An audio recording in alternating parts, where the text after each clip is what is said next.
Assalamualaikum warahmatullahi wabarakatuh. Alhamdulillahilladzi arsala rasulahu bil huda wa dinil haq liyudhhirahu 'ala ad-dini kullih. Wassalatu wassalamu 'ala man bil mu'minina raufur rahim wa 'ala alihi wa ashabihi ajma'in. Amma ba'd. Pemirsa dakwah digital rahimakumullah. Pertama-tama marilah kita senantiasa panjatkan puji syukur kehadirat kita pada Allah Subhanahu wa taala yang masih melimpahkan nikmat, taufik serta hidayahnya kepada kita semua. Khususnya nikmat iman, nikmat Islam, dan tak lupa nikmat sehat.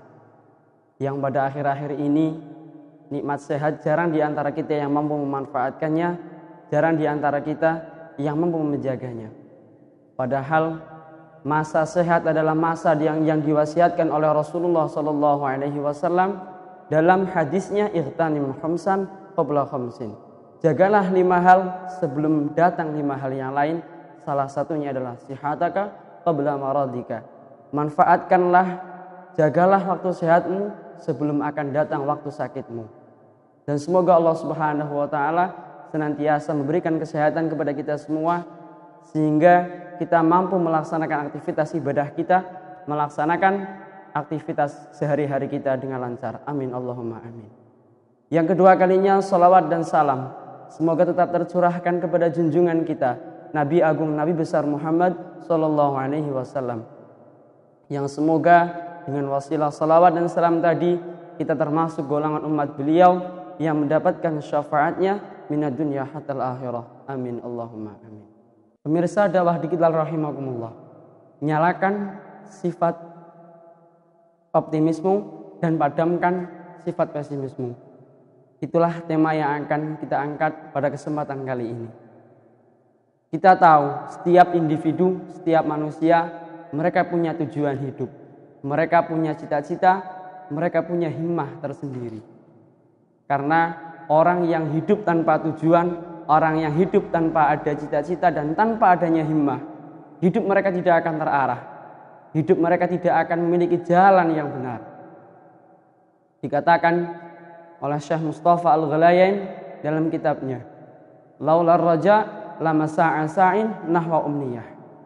Seseorang ketika dia tidak memiliki harapan hidup, dia tidak memiliki tujuan hidup, mereka pun tidak akan memiliki jalan yang hidup. Begitu pula dikatakan dalam sebuah maqalah, ma adyaqal 'ais laula fushatul amal. Alangkah sempitnya kehidupan ini, alangkah sempitnya kehidupan ini tanpa ada angan-angan yang luas, tanpa ada cita-cita. Oleh karena itu, kita tingkatkan sikap optimis kita redam sifat pesimis kita. Terutama kita sebagai seorang pemuda dan pemudi. Kita adalah penerus bangsa. Kitalah yang nantinya akan meneruskan perjuangan guru-guru kita. Kitalah nantinya yang akan menggantikan orang tua kita, dan kitalah nantinya yang akan meneruskan pemimpin-pemimpin di bangsa ini nantinya. Lalu apa yang terjadi pada zaman sekarang ini? Mereka para pemuda dan pemudi, mereka kekurangan semangat mereka dalam menggapai cita-cita. Bahkan ada di antara mereka yang takut untuk memperjuangkan cita-cita mereka. Lalu itu semua apa penyebabnya? Padahal semua itu telah didukung dengan kemajuan iptek. Penyebab salah satunya adalah sikap putus asa yang ada dalam hati mereka.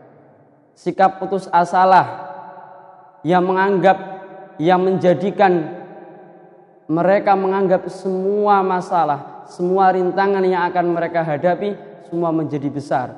Sehingga mereka takut untuk melangkahkan kakinya, mereka tidak memiliki tekad untuk menggapai cita-cita yang mereka inginkan. Yang mereka inginkan hanya instan, mereka ingin sukses tanpa sebuah proses. Padahal proses rintangan adalah sesuatu yang harus kita lewati. Dikatakan dalam sebuah syair, tamannaita antum si faqihan munadhiran bi ghairi ana'in wal jununu fununu. Kita semua, kalian semua ingin menjadi seorang faqih, menjadi seorang ahli hukum. Kalian semua ingin menjadi ahli dalam bidang apapun, ingin sukses dalam bidang apapun, bi ghairi ana'in, tanpa mau melewati susah payah, tanpa mau melewati sebuah proses.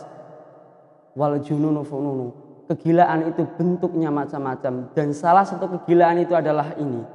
Mereka yang ingin sukses tanpa melewati sebuah proses. Pemirsa dakwah digital rahimakumullah, perlu kita ketahui bahwa sifat pesimis itu adalah sifat mereka orang-orang munafik. Dan perlu kita ketahui sifat optimis adalah sifat mereka orang-orang mukmin, orang-orang yang beriman, dan juga sifat yang diteladankan oleh Rasulullah SAW. Kita ingat peristiwa perang Khandaq ketika itu. Peristiwa perang Khandaq, 10.000 orang kafir mengepung tanah Madinah ketika itu dalam waktu 15 hari. Ketika itu orang-orang munafik berkata, wa idh yaqulul munafiquna walladzina fi qulubihim marad. Orang-orang munafik berkata dan orang-orang yang lemah keyakinannya, mereka mengatakan ma wa'adanallahu wa rasuluhu illa ghurura. Bahwa semua yang telah dijanjikan Allah tidaklah sesuatu yang dijanjikan Allah, melainkan semua itu adalah dusta, berupa kemenangan, berupa pertolongan dari Allah. Mereka tidak yakin akan pertolongan Allah, sehingga sebagian penduduk Madinah, mereka meminta izin kepada Rasulullah untuk pulang ke rumah mereka masing-masing. Mereka mengatakan inna buyutana aurah, rumah kami tidak ada yang menjaga. Mereka meminta izin untuk pulang kepada Rasulullah, padahal tujuan mereka adalah lari dari medan peperangan. Lain halnya dengan orang-orang mukmin. Allah Subhanahu wa taala berfirman, walamma ra'al mu'minuna al-ahzaba qalu hadza ma wa'adana Allah wa rasuluhu wa sadaqallahu wa rasuluhu wa zadahum illa imanan wa taslima. Ketika itu orang-orang mukmin melihat sekelompok orang-orang kafir, mereka mengatakan hadza ma wa'adana Allah wa rasuluhu. Inilah sesuatu yang telah dijanjikan oleh Allah dan Rasulnya. Dalam tafsir Jalalain disebutkan minal ibtila wan nasri. Mereka yakin akan pertolongan Allah. Mereka yakin bahwa Allah lah yang akan memberikan cobaan dan Allah lah nantinya yang akan memberikan pertolongan berupa kemenangan. Dan mereka bertambah imannya. Juga mereka bertawakal kepada Allah. Yang mana tawakal mereka juga diimbangi dengan usaha yang sungguh-sungguh. Dibuktikan ketika itu orang-orang mukmin bersama Rasulullah SAW membuat khandak, membuat parik atas ide sahabat Salman Al-Farisi ketika itu. Yang pada akhirnya Allah Subhanahu wa taala mengalahkan mereka orang-orang kafir. Allah Subhanahu wa taala mengirimkan angin yang sangat dahsyat, mengirimkan pasukan-pasukan yang tidak mereka lihat, yaitu para malaikat. Sehingga mereka orang-orang kafir, mereka kocar-kacir, mereka pulang ke Mekah dalam keadaan kecewa. Dari sekilas peristiwa perang Khandaq ini, jelaslah karakter mereka orang-orang munafik dan karakter mereka orang-orang yang beriman. Mereka orang-orang yang beriman, mereka yakin atas pertolongan Allah. Mereka yakin bahwa Allah lah yang memberikan cobaan dan Allah lah nanti yang akan memberikan pertolongannya. Lain hanya dengan mereka orang-orang munafik. Mereka kalah sebelum mereka berperang. Mereka mundur sebelum mereka berperang. Oleh karena itu, saya mengajak diri saya sendiri dan mengajak seluruh pemirsa dakwah digital.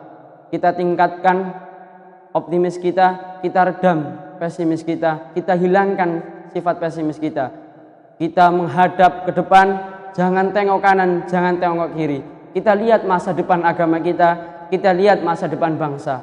Karena 20 tahun, 15 tahun, 30 tahun yang akan datang, kitalah nanti yang akan meneruskan perjuangan guru-guru kitalah nanti yang akan meneruskan perjuangan para pemimpin-pemimpin kita. Sekian yang dapat saya sampaikan, kurang lebihnya mohon maaf yang sebesar-besarnya. Wallahul muwaffiq ila aqwamit thoriq. Wassalamualaikum warahmatullahi wabarakatuh.